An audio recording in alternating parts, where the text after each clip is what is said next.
우리에게 주신 하나님의 말씀은 구약성경 출애굽기 2장 1절에서 10절 말씀입니다. 레위 가족 중 한 사람이 가서 레위 여자에게 장가들어 그 여자가 임신하여 아들을 낳으니 그가 잘생긴 것을 보고 석 달 동안 그를 숨겼으나 더 숨길 수 없게 되매 그를 위하여 갈대 상자를 가져다가 역청과 나무진을 친하고 아기를 거기 담아 나일 강가 갈대 사이에 두고 그의 누이가 어떻게 되는지를 알려고 멀리 섰더니 바로의 딸이 목욕하러 나일 강가로 내려오고 시녀들은 나일 강가를 거닐 때에 그가 갈대 사이의 상자를 보고 시녀를 보내어 가져다가 열고 그 아기를 보니 아기가 우는지라 그가 그를 불쌍히 여겨 이르되 이는 히브리 사람의 아기로다. 그의 누이가 바로의 딸에게 이르되 내가 가서 당신을 위하여 히브리 여인 중에서 유모를 불러다가 이 아기에게 젖을 먹이게 하리이까. 바로의 딸이 그에게 이르되 가라 하매 그 소녀가 가서 그 아기의 어머니를 불러오니 바로의 딸이 그에게 이르되 이 아기를 데려다가 나를 위하여 젖을 먹이라. 내가 그 삭슬을 주리라. 여인이 아기를 데려다가 젖을 먹이더니 그 아기가 자라매 바로의 딸에게로 데려가니 그가 그의 아들이 되니라. 그의 그 이름을 모세라 하여 이르되 이는 내가 그를 물에서 건져내었음이라 하였더라. 아멘. 특별히 명절 설 맞으면서 가족을 찾아 이 자리에 함께 예배 자리에 참여하신 우리 모든 성도님들 축하하고 축복하면서 또 이렇게 주님의 이름으로 환영합니다. 여러분들 가운데 주님 주시는 평강이, 그 기쁨이, 주님 이끌어 주시는 귀한 은혜가 늘 충만할 수 있기를 간절히 바랍니다. 예수님 당대는 그 이름 자체가 신분을 나타낸다는데 마리아라고 하는 이름 자체가 한 비천한 여인, 그런데 놀랍게도 그 비천한 여인 마리아를 통해서 하나님이 그 누구도 상상할 수 없었던 놀라운 구원의 역사를 이루시는데 정작 당사자인 마리아는 그때 그것을 알고 있었느냐고. 여러분, 오늘 우리는 어떻습니까? 오늘 우리를 통해서 그 무엇인가를 이루시고자 하는 하나님의 그 역사를 Did you know? 오늘 우리는 그것을 잘 알고 있습니까? 한번 볼까요? 오늘 본문에 나타난 모세라는 인물을 통해서 오늘 본문 10절은 이렇게 얘기를 합니다. 그가 그의 이름을 모세라 하여 이르되 이는 내가 그를 물에서 건져내었음이라 하였더라. 물에서 건져냈다고요? 그렇다고 하면 그 한 아이가 물에 빠져 있었다는 얘기인데 어쩌다 그렇게 되었다는 얘기입니까? 여기 한 아이가 태어났습니다.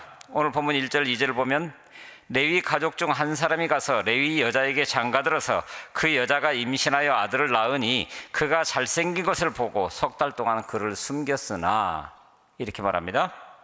이 아기 모세, 아기가 잘생긴 것을 보고 죽일 수 없어 숨겼다라고 기록하고 있는 셈입니다. 잘생긴 것을 보고, 이 말은 문자적으로만 보면은 하도 예뻐서 차마 죽일 수 없었다라고 하는 의미가 됩니다. 근데 놀랍게도 히브리서 11장 13절에 보면은 그 부모가 아름다운 아이임을 보고 석 달 동안 숨겼다고. 잘생긴 것을 보고라고 하는 이 말이 아름다운 아이라고 그렇게 해석하고 있는 겁니다. 그런데 그 아름다움이란 뭘까요? 사도행전 7장 20절에 보니까 그때 모세가 낳는데 하나님 보시기에 아름다운지라, 이렇게 말합니다. 잘생겼다라고 하는 이 말이 아름답다고 번역되더니 그것은 단순히 외모가 잘생긴 것이 아니라 하나님 보시기에 아름다웠다, 이렇게 말씀하고 있다는 겁니다. 하나님 보시기에 아름답다고요? 어디선가 많이 들었던 이야기 아닙니까?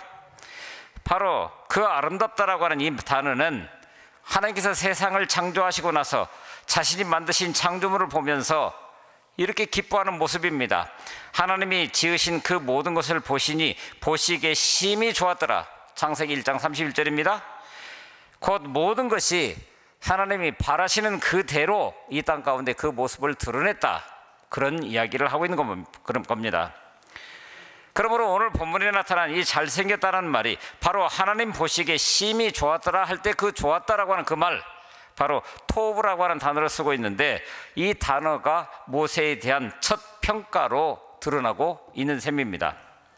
석 달 동안이나 숨겨둘 만큼 매우 탐스럽다는 뜻과 함께 좋다라는 뜻을 지닌 단어인데 특별히 이 토브라고 하는 이 단어는 하나님의 목적을 수행하기에 합당하다 이런 뜻을 가지고 있다는 겁니다. 그러니까 이는 모세가 하나님 보시기에 하나님 앞으로 하시고자 하는 그 일을 행할 만한 인물이다, 그것을 있는 그대로 고백하고 있는 그 장면인 겁니다. 그런데 여러분, 이 모세를 토브라고 잘생겼다라고 생각하니까 누굽니까? 바로 모세의 어머니입니다. 그래서 우리는 질문하게 됩니다. 모세의 어머니는 모세가 태어나게 되었을 때에 그야말로 모세가 하나님의 뜻대로 살아갈 인물이라고 알아본 걸까요? 그래서 우리는 묻습니다. Mary, did you know? 마리아, 당신은 아셨나요? 요게벳, did you know? 요게벳, 당신은 이 아이를 보고 이미 알았나요? 하나님이 하실 일을? 물론 모세의 어머니가 이제 갓 태어난 그 아이를 두고 하나님께서 그 모세를 통해서 어떤 일을 이루시는지 도저히 알 수 없는 그런 상황이었을 수도 있습니다. 그런데 놀랍게도 성경 저자는 모세에 대한 어머니의 평가를 통해서 모세야말로 하나님의 뜻대로 살아갈 인물이라는 것을 명확히 밝히고 있다고 하는 겁니다. 결국 일하시는 이는 하나님, 곧 산모가 베네처고리 등 출산 물품을 준비하는 동안에 하나님은 이스라엘을 위해서 모세를 준비하고 계셨다라고 하는 이야기입니다.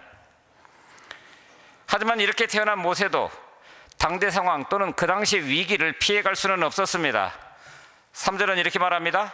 더 숨길 수 없게 되매, 더 숨길 수 없게 되매.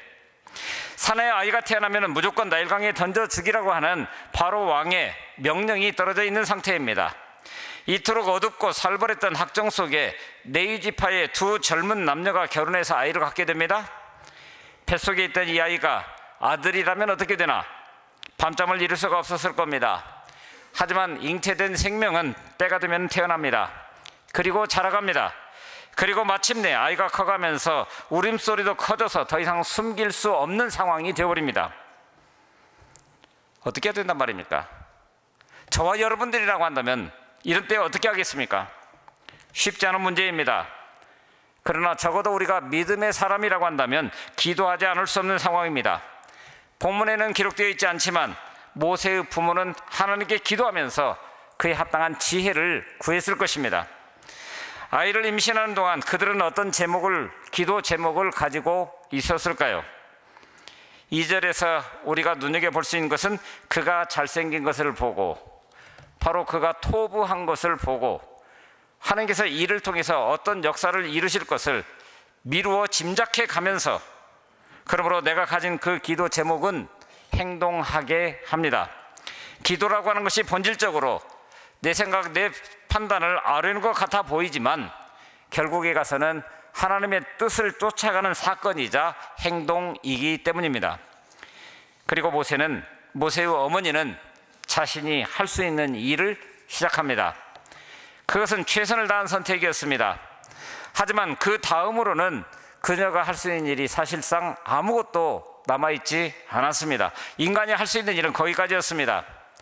아기의 누이가 어떻게 저런지를 보려고 멀찍이 서서 쳐다봅니다. 그저 멀찍이 서서 쳐다볼 뿐입니다. 그러면 어떻게 해야 합니까? 이제 이후 벌어질 일에 대해서는 오로지 믿음으로 맞서야 합니다. 보십시오. 갈대 상자는 노아의 방주가 그랬던 것처럼 방향을 정하는 키도 없습니다. 배를 움직일 만한 도시나 동력도 없습니다. 그러기에 갈대 상자는 적어도 인간적인 눈으로 본다고 한다면 이것은 절망적인 배입니다. 목적지가 어디인지, 어디로 가야 할지, 어디에 머물러야 할지 전혀 알 수 없는 상태에서 그냥 나일강에 던져진 존재로 서 있는 겁니다. 그러므로 그 강물을 따라서 떠내려갈 뿐입니다. 불확실하고 불행한 시대에서 태어나서 부모에게서조차 보호받을 수 없던 이 아기는 또한 그 방주 안에 갇혀서, 그 갈대상자 안에 갇혀서 자기 스스로 할 수 있는 것은 그 어느 것도 없었습니다. 여러분, 그 상황을 한번 머릿속에 그려보시기 바랍니다. 이 갈대상자, 나일강에 떠내려가는 동안에 조그만 물살의 변화가 오면 그 조그마한 갈대상자 뒤집힐 수도 있지 않았을까요? 나일강에 우글거리고 있는 악어에게 포착된다면 어떨까요? 독사나 해충들이 또 침범한다면 어떻게 될까요? 뜨거운 태양 아래서 오랫동안 방치된 채로 그렇게 떠내려간다고 한다면 이 어린아기는 그 안에서 굶어 죽을 수도 있을 겁니다. 아무도 결과를 예측할 수 없는 갈대상자가 둥둥 떠내려가는 겁니다. 정말 기가 막힌 상황입니다. 그래서 우리는 그때 또 질문하게 됩니다. 요게벳, did you know? 강물에다가 그 갈대상자를 띄운 그 어머니는 지금 이 상황을 알고 있냐고요. 그리고 그걸 지켜보고 있는 미리암, did you know? 미리암, 이것이 어떤 의미를 가지고 있는지 알 수 있나요? 그런데 여러분 어떻습니까? 때로는 저와 여러분들의 모습이 이런 갈대상자의 모습과 같이 보일 때가 있는 건 아닌가요? 한없이 외롭고 한없이 두려울 때가 있지 않습니까? 밑바닥에 처해 있는 것 같아 보이고 어디에서도 도움의 손길은 보이지 않고, 그러나 그때가 마찬가지로 Did you know? 당신은 아십니까? 여러분, 하나님께서 우리가 버려지고 방치되고 무관심 속에 살아가는 것 같은 그런 시간 속에서도 오늘 우리를 주목하여 보신다라고 하는 것. 시편 27편 10절 말씀에 내 부모는 나를 버렸으나 여호와는 나를 영접하시리로다 라고 말씀하십니다. 부모조차도 포기할 수밖에 없는 상황이 온다 할지라도 놀랍게도 하나님께서는 포기하지 않으시고 우리를 여전히 주목하고 계신다라고 하는 것. 말도 안 되는 상황, 우리가 이유를 알 수 없는 것 같은 고난 속에 있을 때라도 그분은 분명한 목적과 이유를 가지고 오늘 우리의 삶을 이끄시는 분이시라고 하는 것입니다. 어떻게 해요? 바로 여기 갈대상자를 통해서입니다. 여기 갈대상자로 번역된 히브리어는 테바입니다. 그런데 이 단어는 성경 전체에서 딱 두 대목에서만 등장합니다. 오늘 본문과 창세기 7장에서 10장까지 대홍수 사건에 등장하는 노아가 만든 그 방주가 바로 테바입니다. 그러고 보니 어린 모세가 갈대상자에 담겨 강에 띄어져 있는 그 모습, 테바 안에 갇혀 있는 것 같아 보이지만 그 모습, 노아의 방주가 40주야 쏟아 부어진, 그리고 무려 150일 동안이나 그 땅에 넘쳐났었던 엄청난 물 위에 떠 있는 모습이 서로 겹쳐지지 않나요? 서로가 서로를 비추는 듯 합니다. 하나님께서 그 엄청난 대홍수 속에서도 노아와 그 가족의 생명을 보존하신 것처럼 모세도 자그마한 갈대상자 같아 보이지만 테바에 태워져서 이스라엘과 맺은 하나님 당신의 언약이 이루어질 수 있도록 그 생명을 지금 보존하고 계신다라고 하는 것.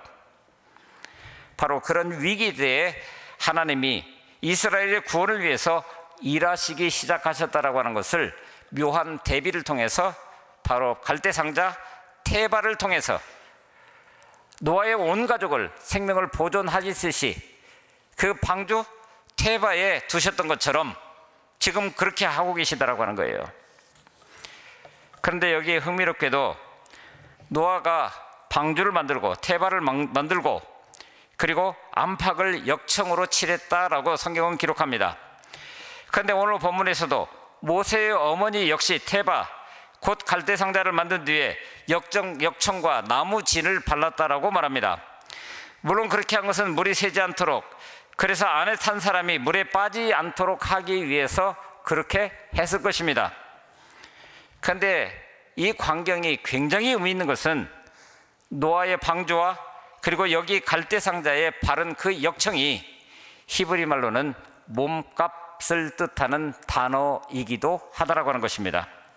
몸값. 우리는 금방 그 단어를 기억하게 될 때 이 땅에 오셔서 오늘 우리를 위해서 몸값을 자신의 몸으로 대신 치르신 그 주님을 머릿속에 떠올리게 됩니다. 바로 그게 역청입니다. 파라오의 딸은 자신의 아이를 물에서 건져 올렸다는 의미에서 모세라고 이름 짓습니다. 파라오의 딸은 모세가 이스라엘 백성을 이제 얼마 정도 시간이 지나고 난 다음에 갈대 바다에서 모세하리라고, 곧 그 갈대 바다에서 건져내리라고, 홍해에서 그들을 안전하게 건널 수 있도록 하리라고 하는 것 자체를 전혀 상상도 하지 못했을 것입니다. 그러나 모세라는 이름을 통해서 우리는 그 모세가 앞으로 이스라엘 백성들을 이끌어서 어떻게 할 것이라고 하는 것을 이미 암시하고 오늘 우리는 그 결과를 알고 있다고 하는 거예요. 바로의 딸이 모세의 미래를 알았는지 몰랐는지는 상관없습니다. 결과적으로 그는 자기 아버지의 계획을 거스리고 히브리인들을 싸그리 없애고자 하는 그런 계획을 거스리고 하나님의 계획을 따르는, 결과적으로는 참으로 지혜로운 여인이 되어버린 것입니다. 그렇죠? 갈대 상자를 만들어서 나일 강변에 띄웠을 때에 하나님의 위대한 간섭이 시작이 됩니다. 우리가 하는 일은 그런 의미에서 갈대 상자를 만드는 일이고, 그러나 그 갈대 상자를 안전하게 함으로 생명을 보존하시는 분은 하나님이시라고 하는 것. 그런데 한번 보십시다. 갈대 상자가 놓이는 그 정확한 시간에 바로의 딸인 공주가 나일강에 목욕하러 나옵니다. 너무 빨리 와도 안 되고 조금만 늦게 와도 비껴갈 수밖에 없는 바로 그런 현장에 그 정확한 시간에 맞춰서 바로 공주가 나타납니다. 이 일을 두고 오늘 우리는 우연이라고 얘기할 수 있을까요? 오늘 본문 5, 6절을 보게 되면은 바로의 딸이 목욕하러 나일강으로 내려오고 시녀들은 나일강가에서 거닐 때에 이렇게 표현합니다. 그런데 놀랍게도 이 구절을 세번역 성경에서는 마침 바로의 딸이 목욕을 하려고 강으로 내려왔다 이렇게 기록합니다. 마침이라고 하는 그 단어. 그래서 우리는 우연을 가장한 필연이라고 하는 단어에 주목하게 됩니다. 은밀한 중에 계시면서 오늘 우리 눈에 보이지 않게 그야말로 은밀한 중에 일하시기를 기뻐하시는 그 하나님은 바로 우리에게 우연을 가장한 필연으로 역사하신다라고 하는 것입니다. 보십시오. 그가 갈대 사이의 상자를 보고 시녀를 보내어 가져다가 열고 그 아기를 보니 아기가 우는지라. 그가 그를 불쌍히 여겨 이르되 이는 히브리 사람의 아기로다. 공주는 이 아기가 히브리 사람의 아이라고 하는 것을 명확하게 알았습니다. 이것이 기회일까요? 아니면 위기가 될 확률이 더 높지 않은 건가요? 히브리 아이인 것을 안 지금 애국 공주라고 한다면 시녀들에게 얼마든지 명령할 수 있는 그런 상황이었습니다. 그냥 치워버리라고. 왜요? 아버지 바로의 명이 엄중하다라고 하는 것을 너무나도 잘 알고 있기 때문에. 불쌍하기는 하지만 바로 왕이 알면, 아버지가 알면 이것은 있을 수 없는 일이니까 치우라고 그랬을 수도 있습니다. 모세의 생명의 절체절명의 위기가 또 한 번 찾아오고 있는 그런 순간입니다. 그러나 바로 공주는 이 아이를 불쌍히 여겼다고. 이것은 하나님 아버지의 마음입니다. 하나님의 간섭이 없이 어떻게 그런 마음을 간직할 수 있었을까요? 순간 이 장면을 지켜보고 있던 모세의 누나 미리암이 달려가서 유모를 구해주겠다고 나섭니다. 놀랍게도 바로 공주는 이 제안을 받아들입니다. 여러분, 그 미리암의 제안을 다시 한번 보십시오. 히브리 유모입니다. 모세의 어머니는 어린 아이를 강물에 버리고 얼마나 가슴 태우면서 기다렸을까요? 그러나 보십시오. 갈대 상자에 담아 버린 아이를 다시 되돌려 받아서 품에 안고 그것도 젖삭슬 받아가면서 정당하게 모세를 키워갈 수 있는 모든 환경들, 이것은 기적이라고밖에 얘기할 수 없는 것입니다. 하나님의 간섭함이 없이 어찌 이런 일들이 일어날 수 있겠습니까? 갈대 상자에서 기적이 일어난 겁니다. 자, 여러분 보십시오. 그런데 이런 모세의 이야기가 그저 3천 몇백 년 전 애굽이란 나라의 한 모퉁이에서 일어난 일이기만 할까요? 오늘 우리에게는요, 모세를 준비시켜 주신, 그래서 쓰신 주님은 오늘도 저와 여러분 모두를 독특하게 준비시켜서 귀하게 사용하기를 원하신다라고 하는 겁니다. 하나님은 유명한 사람만 들어서 쓰시는 것이 아닙니다. 당신의 모든 자녀들을 그렇게 귀하게 쓰십니다. 크게 쓰시든 작게 쓰시든 주인 되시는 하나님의 뜻에 달려 있어서 오늘 우리가 지금 여기에 있는 겁니다. 이런 경우를 가리켜서 신학적으로는 하나님의 섭리적 준비라고 하는 조금 묘한 언어를 쓰고 있는데, 그런데 그런 측면에서 우리 인생들을 하나씩 하나씩 바라본다고 한다면 우리 인생 속에서 일어났던 일 중에 단 하나도 우연히 일어난 일은 없습니다. 우리가 승한길을 가고 있든지 아니면 밑바닥에 처박혀서 어디에서도 소망을 찾을 수 없고 어느 곳에서도 도움의 길이 없는 것 같아 보이는 그런 순간에도 하나님의 섭리적 준비는 하나님의 뜻을 따라서 오늘 우리를 하나님의 사람으로 쓰시기 위해서 준비하는 그 과정은 여전히 지속되고 있다고 하는 겁니다. 그러므로 우리는 범사에 감사할 수밖에 없습니다. 그러므로 하나님께서 경험하게 하신 것들에 대해서 부정하려고 하기보다도 그것을 하나님 주시는 그 믿음의 눈으로 새롭게 바라볼 수 있는 눈이 있어야 합니다. 새로운 각도로 바라보면서 감사하고 주님 주시는 평강으로, 그러므로 미래를 대비해가는 그런 은혜가 우리 가운데 있어야 됩니다. 모세요, 위기 속에서 태어났고 바로의 공주의 아들로 애굽 왕궁에서 자란 것, 하나님의 인도하심이 거기에 있었던 겁니다. 그걸로 끝인가요? 살인함으로 왕궁에서 쫓겨날 수밖에 없는 그런 상황, 그래서 미디안 광야에서 무려 40년을 준비할 수밖에 없는 그런 상황. 모세는 40년 미디안 광야에서 양들을 치면서 이것이 준비 과정이라고는 생각지도 못했을 겁니다. 그러나 놀랍게도 하나님께서 그를 다시금 불을 붙었으나 타지 않는 떨기나무 가운데서 부르실 때에 바로 그 모든 과정들이 하나님께서 나를 이끄신 과정이라고, 낮아질 대로 낮아진 그 마음을 가지고, 그러므로 주님 닮은 그 마음으로 이스라엘 백성들을 광야 40년 동안 이끌 수 있는 힘이 거기에서 준비되었다고 하는 거예요. 하나님께서 하시는 일은 정확하고 완전합니다. 한치의 오차도 있을 수 없습니다. 정확한 때에 바로의 딸이 목욕하러 나올 강으로 내려오게 했고, 그러므로 모세를 발견하게 했고, 아기가 오는 순간 우리는 그것을 모성이라고 표현하지만은 불쌍히 여기는 마음을 불러일으켜서 그가 자랄 수 있도록, 그러므로 자신의 아들로 양자 삼는 일에까지 이어져 가고 있는 그런 모습을 보게 됩니다. 저와 여러분들 어떻습니까? 다시 한번 묻습니다. Did you know? 하나님께서 나를 통해서 하실 일이 있으시다라고 하는 것, 그리고 지금은 준비시켜가는 그야말로 섭리적 준비를 해가는 과정이라고 하는 것, Did you know? 아십니까? 그러므로 하나님을 신뢰하십시오. 끝까지 신뢰하십시오. 하나님의 능력은 제한하지 마십시오. 하나님께서 원하시면 불가능하다고 하는, 그리고 우리 눈에 그렇게 보인다 할지라도 그 하나님은 우리를 통해서 그 일을 하십니다. 이스라엘의 구원을 위해서 일하시기 시작하신 그 하나님은 3천 몇백 년 전에 그 땅에서만이 아니라 오늘 이 자리에서도 일하고 계십니다.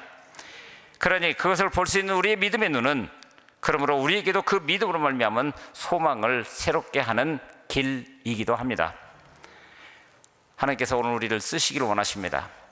그리고 준비시키시기를, 그러므로 그의 아름답게 응답하면서 바로 내일을 향해서 아름답게 우리의 발걸음을 옮겨갈 수 있는 우리 모두가 될 수 있기를 간절히 바랍니다.